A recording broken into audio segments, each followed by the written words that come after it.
Race day for the Virginia 10 miler is just around the corner, and whether you're a seasoned runner or it's your first time, preparation is key. From what to eat before the race, tips on how to cool down, and what to do if you're dealing with an injury. We've got expert advice to help you cross that finish line going strong. I'm originally from the area. I actually graduated from Sand River High School and went to Virginia Tech for undergrad. Moved around a lot in the military, and then I actually was practicing PT down in Florida in a cash-based setting, but really focused on the sports and athletic population. So I saw a fair share of runners and people dealing with some overuse injuries, but really happy to be back in the Central Virginia area. So Virginia 10 miler is almost here. Pretty exciting time. Let's fast forward to race day. Let's talk about what you need to do exercise-wise to warm your muscles up. But first, let's talk about what you need to eat that morning. You know, obviously leading up to the race, hopefully we've had a proper training program and we just didn't wake up and decide, today's the day I'm gonna run 10 miles, because we're probably gonna have some issues after. But as far as what meals, what should we be eating before, we wanna have, the days leading up to it. It's not just the day prior or the morning of, the days leading up to it, we wanna make sure we're eating balanced meals. So we wanna make sure we have a balanced intake of protein, clean carbohydrates. What I mean by clean, we want to be consuming things like rice, whole grains. So we want to be eating those balanced meals, making sure we have proper fluid intake. It always helps to kind of supplement some electrolytes, sodium and potassium, things like Gatorade or Powerade leading up to the race day. And then the morning of, depending on, some people like to run with relatively empty stomach.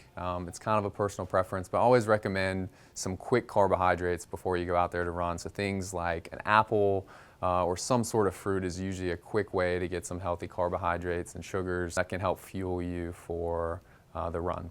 And also, talking about being hydrated itself, do you suggest folks carry a water bottle while they're running as well, or have their Gatorade in there? Yeah, absolutely. And I don't know the complete logistics of the 10 miler, but I know there's probably going to be at some point places where people can get water or some sort of electrolytes during the race. But there's lots of products out there that you can kind of put onto your arm or even strap on your leg. That way you can have fluids on you while you're running. For something like a 10 miler, definitely would want to consider having something with you or access to it during the race. And we used Stephen as a guinea pig today, and we showed some warming up of the muscles. Tell me what you took him through. Yeah, absolutely. So what I took Steve through is what I would call a dynamic warm-up. So a dynamic warm-up just prepares the body for what we're about to put it through. So we're activating the muscles, taking it through a range of motion that's going to emulate the forces we're going to place upon it during, say, something strenuous like a 10-mile run. So we took Steve through as a way for he can activate some of those muscles, get blood flow to the region, and really just ramp up those muscles and that muscle activity, so that way he's primed and ready at the start of the race.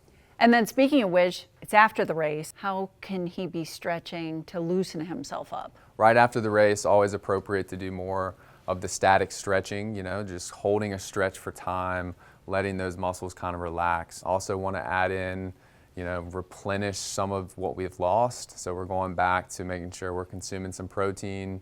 That's going to help restore some of that liver glycogen so that we can start getting the protein back to the muscles, as well as making sure that we're consuming fluids as well. And I imagine you may be sore after all of this, but if somebody's hurt themselves or hurt themselves throughout training, how do you know you've hurt yourself bad enough that maybe you need to go to see someone like you to feel better? Yeah, absolutely. Not uncommon to have some aches and pains after running something like, say, a 10-mile run. But if you find that after a few days of that run, you have some aches and pains that are lingering, it might be time to maybe have someone take a look at it. It's not uncommon that you deal with some repetitive type injuries when it comes to running. There will be a lot of people running the 10 miler who probably had run a few races before this or have been training for quite some time. And so sometimes you can end up with an overuse injury. And so if you find that after a few days following it's just not improving or maybe getting worse, it might be worthwhile to get someone to check that out.